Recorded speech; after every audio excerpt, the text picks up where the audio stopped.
ಮುಂದಿನ ಕ್ಷೇತ್ರ ಕೊಪ್ಪಳ.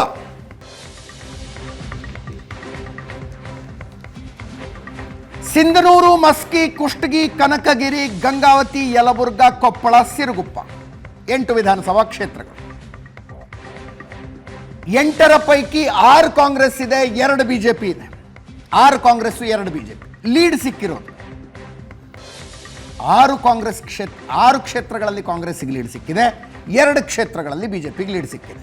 ಅಂತಿಮವಾಗಿ 46,357 ಮತಗಳ ಅಂತರದಿಂದ ಡಾಕ್ಟರ್ ಬಸವರಾಜ್, ಬಿಜೆಪಿ ಅಭ್ಯರ್ಥಿ ಡಾಕ್ಟರ್ ಬಸವರಾಜರನ್ನ ರಾಜಶೇಖರ್ ಹಿಟ್ನಾಳ್ ಸೋಲಿಸಿ ಗೆಲುವಿನ ನಗೆ ಬೀರಿದ್ದಾರೆ. ಇಲ್ಲಿ ಬಿಜೆಪಿ ಟಿಕೆಟ್ ಚೇಂಜ್ ಮಾಡಿತು. ಸಂಗಣ್ಣ ಕರಡಿ ಅವರಿಗೆ, ಹಾಲಿ ಸಂಸದರಿಗೆ ಟಿಕೆಟ್ ತಪ್ಪಿಸಿ ಡಾಕ್ಟರ್ ಬಸವರಾಜರಿಗೆ ಟಿಕೆಟ್ ಕೊಡ್ತು. ಸಂಗಣ್ಣ ಕರಡಿ ಸಿಟ್ಟು ಮಾಡಿಕೊಂಡು ಕಾಂಗ್ರೆಸ್ಸಿಗೆ ಹೋದ್ರು, ಕಾಂಗ್ರೆಸ್ ಪರವಾಗಿ ಕೆಲಸ ಮಾಡಿದ್ರು. ರಿಸಲ್ಟು 46,357 ಮತಗಳ ಅಂತರದಿಂದ ಕಾಂಗ್ರೆಸ್ಸಿಗೆ ಗೆಲುವು. 6 ಜನ ಕಾಂಗ್ರೆಸ್ ಶಾಸಕರು, 2 ಬಿಜೆಪಿ ಶಾಸಕರು. 2 ಕ್ಷೇತ್ರಗಳಲ್ಲಿ ಬಿಜೆಪಿಗೆ ಲೀಡ್ ಸಿಕ್ತು, 6 ಕ್ಷೇತ್ರಗಳಲ್ಲಿ ಕಾಂಗ್ರೆಸ್ಸಿಗೆ ಲೀಡ್ ಸಿಕ್ತು. ಸಿಂಧನೂರು, ಹಂಪನಗೌಡ, ಬಾದರ್ಲಿ ಕಾಂಗ್ರೆಸ್ ಶಾಸಕರು. ಇಲ್ಲಿ ಬಿಜೆಪಿ ಲೀಡು 5,591 ಬಿಜೆಪಿಗೆ ಲೀಡು. ಮಸ್ಕಿ, ಬಸವನಗೌಡ, ತುರುವಿನಹಾಳ್ ಕಾಂಗ್ರೆಸ್ಸಿನ ಶಾಸಕರು, ಕಾಂಗ್ರೆಸ್ಸಿಗೆ ಲೀಡು 2,500 2,548. ಕುಷ್ಟಗಿ, ದೊಡ್ಡನಗೌಡ ಪಾಟೀಲ್ ಬಿಜೆಪಿ ಶಾಸಕರು, ಬಿಜೆಪಿಗೆ 1,835 ಮತಗಳಲ್ಲಿ ಲೀಡ್ ಕೊಡಿಸಿದ್ರು. ಶಿವರಾಜ್ ತಂಗಡಗಿ, ಕನಕಗಿರಿ ಕಾಂಗ್ರೆಸ್ ಶಾಸಕರು, ಸಚಿವರು, ಅವರ ಕ್ಷೇತ್ರದಲ್ಲಿ ಕಾಂಗ್ರೆಸ್ಸಿಗೆ 4,438 ಮತಗಳ ಲೀಡು. ಗಂಗಾವತಿ, ಜನಾರ್ದನ ರೆಡ್ಡಿ ಅವರದ್ದೇ ಪಕ್ಷದಿಂದ ಗೆದ್ದರು, ಬಿಜೆಪಿಯ ಜೊತೆಗೆ ಜಾಯ್ನ್ ಆದರು. 15,154 ಮತಗಳ ಲೀಡು ಜನಾರ್ದನ ರೆಡ್ಡಿ ಅವರ ಕ್ಷೇತ್ರದಲ್ಲಿ ಕಾಂಗ್ರೆಸ್ಸಿಗೆ. 15,154 ಮತಗಳ ಲೀಡ್ ಬಂದಿದೆ ಕಾಂಗ್ರೆಸ್ಸಿಗೆ ಜನಾರ್ದನ್ ರೆಡ್ಡಿ ಅವರ ಕ್ಷೇತ್ರದಲ್ಲಿ. ಯಲಬುರ್ಗಾ, ಬಸವರಾಜ ರಾಯರೆಡ್ಡಿ ಕಾಂಗ್ರೆಸ್ ಶಾಸಕರು, ಇವರ ಕ್ಷೇತ್ರದಲ್ಲಿ 2,077 ಲೀಡು ಕಾಂಗ್ರೆಸ್ಸಿಗೆ. ಕೊಪ್ಪಳ, ರಾಘವೇಂದ್ರ ಹಿಟ್ನಾಳ್ ಕಾಂಗ್ರೆಸ್ ಕ್ಯಾಂಡಿಡೇಟ್ ಸಹೋದರ, ರಾಜಶೇಖರ್ ಹಿಟ್ನಾಳ್ರ ಸಹೋದರ ರಾಘವೇಂದ್ರ ಹಿಟ್ನಾಳ್ 7,348 ಮತಗಳ ಲೀಡ್ ಕೊಡಿಸಿದ್ದಾರೆ.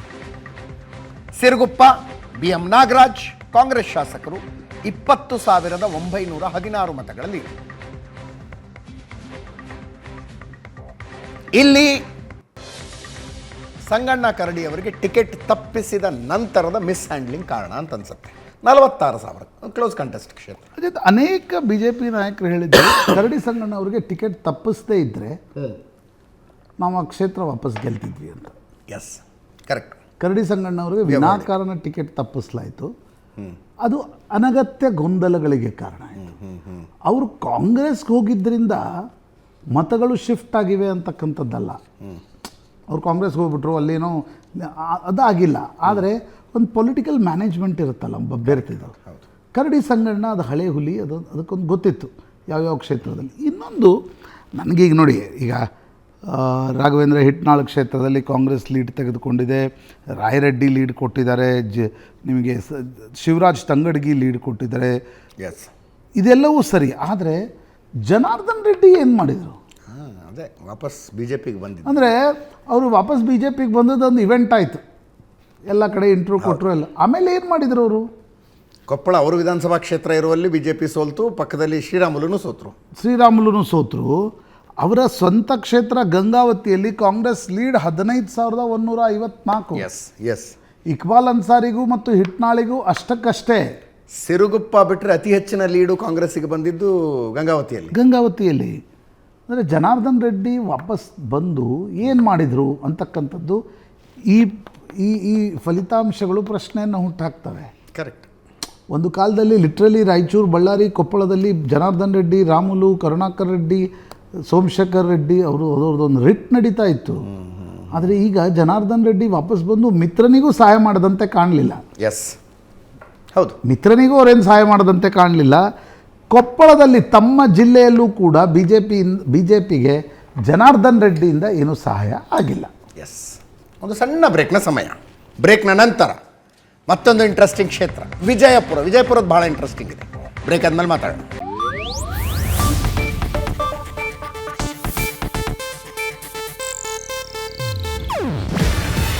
ಇದು ಏಷ್ಯಾ ಏಷ್ಯಾನೆಟ್ ನ್ಯೂಸ್ ನೆಟ್ವರ್ಕ್ ಪ್ರಸ್ತುತಿ. ನೀವು ನೋಡ್ತಿದ್ದೀರಾ ಏಷ್ಯಾನೆಟ್ ಸುವರ್ಣ ನ್ಯೂಸ್.